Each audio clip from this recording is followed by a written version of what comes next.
Christian, you made a point about recruiting an average class of 24th in the country. The last one was 32nd. So I just looked at the 2019, 20, and 21 classes. So the 22 class, which you're going to have nominal impact from the current class because obviously they're freshmen and some of them aren't going to factor in. They need a year on campus to grow their bodies and get ready for major college football.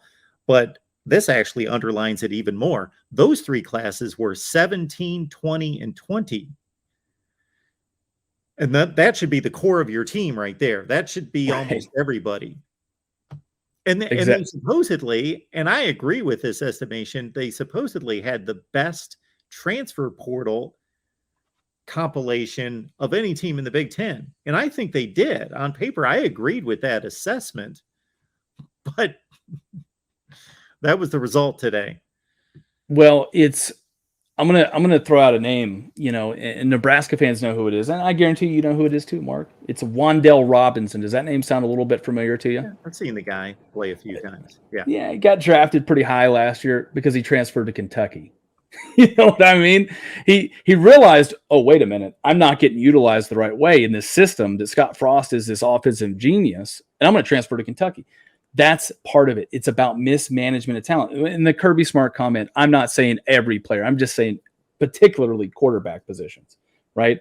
A fifth-string walk-on quarterback that is a 8-year player shouldn't be winning national championships, although it makes a great Disney story. You know what I mean? It's one of those things that when you throw it back to Nebraska, and what I'm trying to say here, I guess, is I personally think that, Frost, he does a good job at recruiting. He pitches, Nebraska. He pitches, the Nebraska Republic, by the way, if you couldn't tell by the shirt. He pitches the Republic really well. And Nebraska is a landlocked state in the middle of the country. You shouldn't be getting a top 25 recruiting class like from a geographical location. So he does a great job at recruiting. I think it goes back, kind of like you said, to what he was doing. When I went back and I looked at what he did at UCF, he got it. Part of it's the location he was at. He was in Central Florida, which again is a hotbed of talent. You've got all these kids that you've never heard of that are out here. Maybe they don't have the grades to go to a Florida or a Miami. You know what I mean? Which arguably, if you don't have the grades, they're going to figure out a way to get you there. But, there's only so many kids like that you can get. So maybe he's down there and they can kind of sort of put pins in different, individuals that they can get in the team. But I think a lot of it is we're a smaller school. We're going to sort of spread the ball out. We're going to kind of go out there and we're in a weaker conference and we're going to start to play the ball on the perimeter a little more. And you look at when he comes to Nebraska, that's exactly what he did, right? But they're not playing Houston. They're not playing FIU. They're playing Wisconsin, Iowa, Michigan State, Ohio State. And those guys, those cornerbacks are like the size of linebackers in that conference. They're coming up and they're absolutely thumping guys and they're getting through those blocks and they're forcing you to pretty much throw the ball vertically.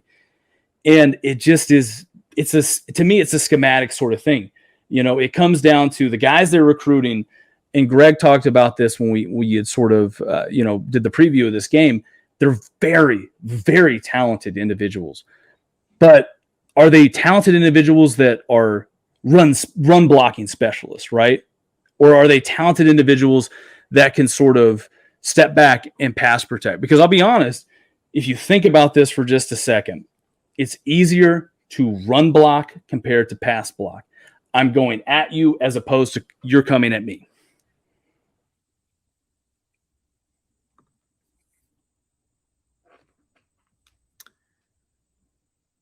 Christian, did he freeze up on us? Oh no, sorry. I got a little done there. I started realizing I get a little excited, like I said, about talking about college football. I think it's my main point with all this was I think it's easier to run block than it is to pass protect. It's easier to coach it anyways, sure. Just because you're going to go man on man, mano a mano, you're taking the wood to them versus when you're pass protecting, you've got a guy that is way more athletic than you are, and you're trying to sort of manhandle him, but you're giving him the ground. It's really tough. David Hooper raises a point here. Do you think Nebraska will fire Scott Frost before October 1st? If he's still employed around then Nebraska saves $7.5 million in a payout. Is this correct? I don't know if it's correct. We can certainly look into that. We've got a Nebraska show that we deliver every Tuesday at 7 Eastern, 6 Central, and we can certainly discuss that at that point. But again, I don't know that, but so for a school like Nebraska, with the resources that Nebraska has, that is a factor, but it is not the factor. They're going to make the decision that they want to make in determining the fate of the football program to win. They'll pay off a payoff. They'll take care of that, especially if it's $7.5 million. That's not going to sway their decision in any such way. Sure. Is that going to be discussed? Yeah. But shoot, that's not going to, they're not going to keep Scott Frost because they don't want to pay a buyout. 100%. Nebraska's blessed in that way. They're a top 30 program, traditionally speaking. They can, exactly like you said, Mark, they can dip into whatever pool they want. If they want you, they're going to have you. They're giving the cat the benefit of the doubt. They're giving him the hometown discount because he's a Nebraska legend. You know, if it was anybody else, he'd have been gone. There you have it. And at the time that he was hired, I certainly could see the decision being made and understood why he was a hire, and I thought it would be a good hire. He proved himself as an offensive coordinator at Oregon and as both offensive coordinator and coach at UCF, lifting them from a horrible place to a 13-0 season and a Sugar Bowl win. And then he goes to Nebraska and he's the favored son, and it just seemed like the perfect story and the perfect outcome. But this is what it is after 5+ seasons now. Christian Bryant's here. He is, Christian Hunt is here. My apology. Christian Bryant, a safety for the Ohio State Buckeyes about 10 years ago. Christian Hunt here anchoring our Nebraska post-game shows as the sun crashes in the windows on me here.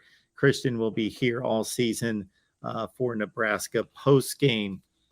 Christian, anything else that you would like to hit on? Mark, I'm just going to tell you this. If your Ohio State Buckeyes would have recruited me, by God, we would have been 6-time national champions. Oh, okay. I'm just kidding. I'm kidding. No, I think that pretty much, for me, that covers it. You know, I think it's going to be an interesting season. There's going to be a lot to break down. And I think it's, you know, it's one of those things where the season's not over. You said it best. The season's not over, but this has got to be the wake-up call of all wake-up calls. It has to be. You know, you can't lose this game and get caught flat-footed against Illinois, Georgia Southern, Rutgers, those kind of teams, right? Because if Frost, he's not losing to North Dakota, but if he loses to Georgia, like, let me ask you this. I got to go to the bathroom just real quick, but I'm going to ask you this question. I'll let you answer it, and I'm going to jump back in here. If he loses to Georgia Southern, he's 1-2 going into the Oklahoma game. Do you think they fire him, depending on the Oklahoma game?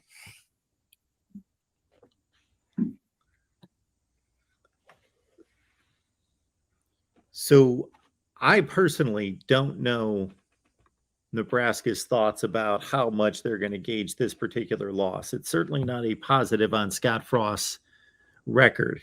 My thought going into the season was that Scott Frost would keep his job if Nebraska went 8-4, and he would lose his job if they went 5-7.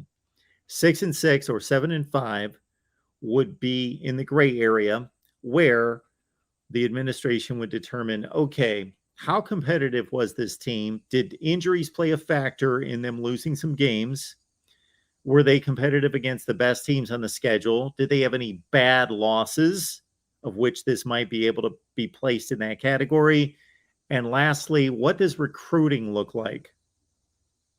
So that would be the 6-6 or 7-5 evaluation for Scott Frost. The 8-4 would be, regardless of how possibly ugly at times it could be, would most likely keep him in Lincoln. And 5-7, regardless of how many excuses could be made about how good they looked against the better teams on their schedule, no way he keeps his job at 5-7. It's just not good enough in any conceivable way to keep his job. 6-6, 7-5 would be somewhere in the middle.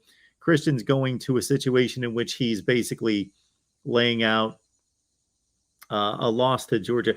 I got to think that, and again, these are questions of conjecture because I don't work in the administration. I don't have these conversations. They've given us no indication that they would make a move this early in the season. However, if they lose to Georgia Southern and they're 1-2, and then they've got, of course, Oklahoma, I got to think that unless they're able to bounce back, and nobody can really conceive them losing to Georgia Southern and then beating Oklahoma, but that happens more often than you would think. It's certainly happened many, many times where a team loses to that low of a team and then they somehow figure out a way to beat somebody that good a week or two later. So that's possible. But I would think if they lose to Georgia Southern, Christian, that he would have to beat Oklahoma to keep his job. If he's at 1-3 with 2 losses coming to 2 of the teams that they were supposed to beat, and now they're looking like their November run is Michigan, Wisconsin, Purdue, Iowa, Minnesota. Yeah, that might be the 1,000%. It's the hardest stretch. The last 3 games they have, it's Michigan, Wisconsin, Iowa. That's the hardest. It's the hardest finale to a season that you could draw up for a team. I think, and again, I don't know what your thoughts are on it, but I think the best case scenario in that situation is you go 1-2, maybe 2-1, right? It just depends on sort of the luck of the draw and how they progress throughout the season, how healthy they are, and how healthy the other teams are too.